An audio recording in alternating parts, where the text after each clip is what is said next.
Janie. Welcome back to the Bookworms Buddy. I was not going to do a video today, but I just felt like I had to do this because I just finished Alice in Zombieland. I finished this last night and I was just dying to talk about it. So when my daughter came to pick up my grandson, I just talked her ear off about this book. And she's like, kind of thing. So I figured, you know what, I'm going to do a review on this tomorrow. And here we are. I first learned about this book from Kieran Reads. He went on and on about this book, so I went out and bought it. I never even read the synopsis. I just kind of like, you know, breezed through it. Didn't really pay attention to what I was reading. So since I just kind of skimmed the synopsis, I was still thinking this was going to be Alice in Wonderland retelling.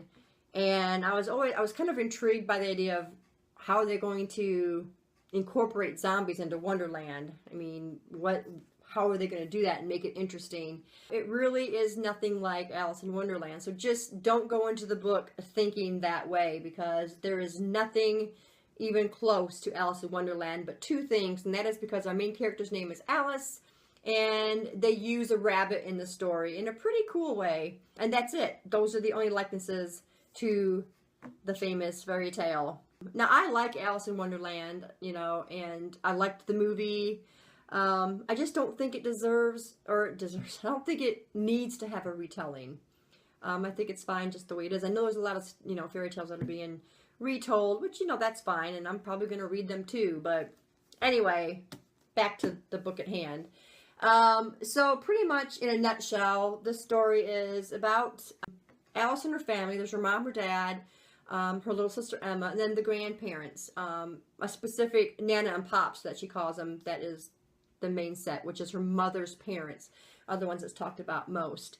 So they have a kind of dysfunctional family. Dad's an alcoholic, mom's distanced herself a little bit, they're not as close-knit as they used to be, but Alice still loves her entire family, especially her little sister Emma.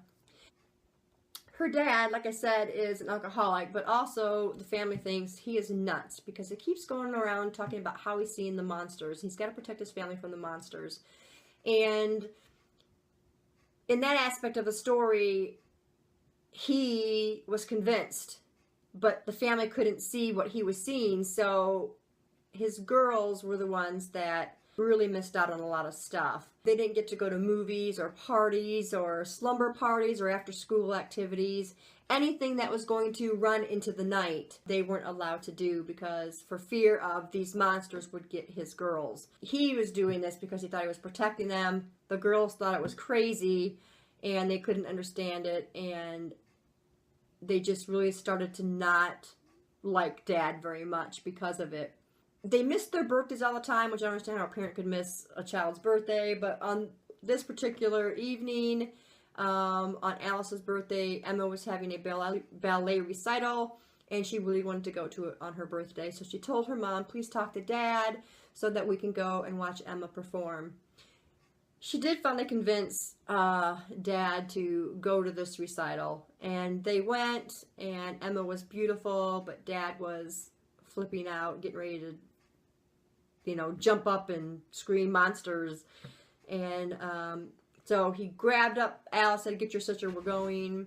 So they end up leaving, and that's where I'm going to stop with kind of the synopsis here, because I think anything else that I could say would give away some stuff to the story, and I don't want to do that. I'll just tell you what it said on the back of the book. It said, one heartbeat, a blink, a breath, a second, and everything she knew and loved was gone. And that's what it says on the back of the book. And I don't really want to get into that. I just think you should read this and figure it out for yourself. Anyway, let's talk about the world. The world I thought was amazing. I think Gena Showalter has a great gift for that. I really felt immersed in the story. I felt as though I was there a lot of the time reading the book.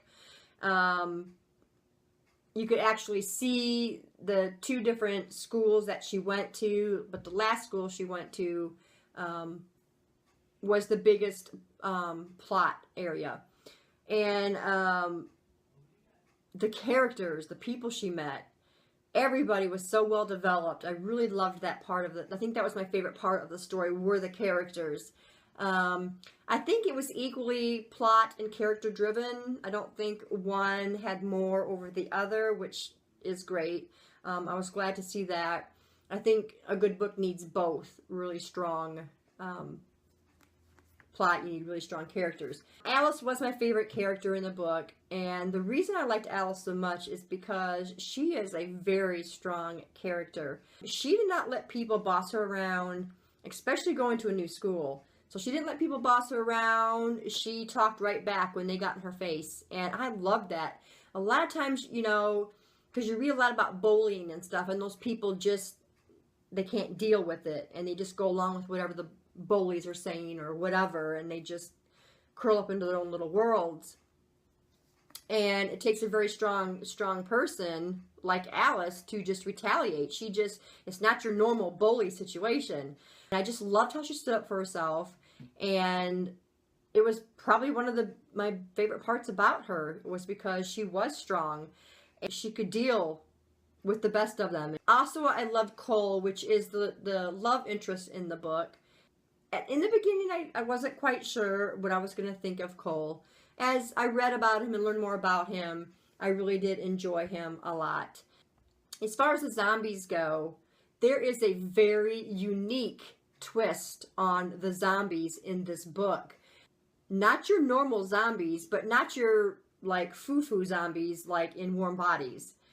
That was the book I read when I first wanted to start reading zombies, and I'm like, I don't think this is how zombies are supposed to be. It was kind of like equivalent to, you know, Edward in Twilight, you know. So there's a very unique twist on these zombies that is sure to please most people because it is so different, yet they're still zombies. They're not, oh, you know, kind of thing. So, yeah, I really love the twist on the zombies. The plot twists, there were a few, were fantastic. I did not see any of it coming. And I was like, oh yes, this was a great book. So it definitely has a great plot twist. The characters are great. The imagery is great. The world is great. I loved all of it. I rated it a 5 out of 5 stars. It definitely deserves it. You should really give this a try. This is my first read of Gena Showalter as well.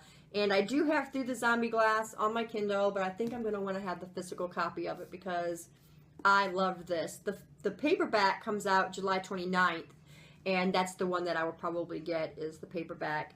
So, yeah, if you want to read a zombie story with a great twist on zombies, then you should really read Alice in Zombieland. I am so glad I finally picked it up to read it.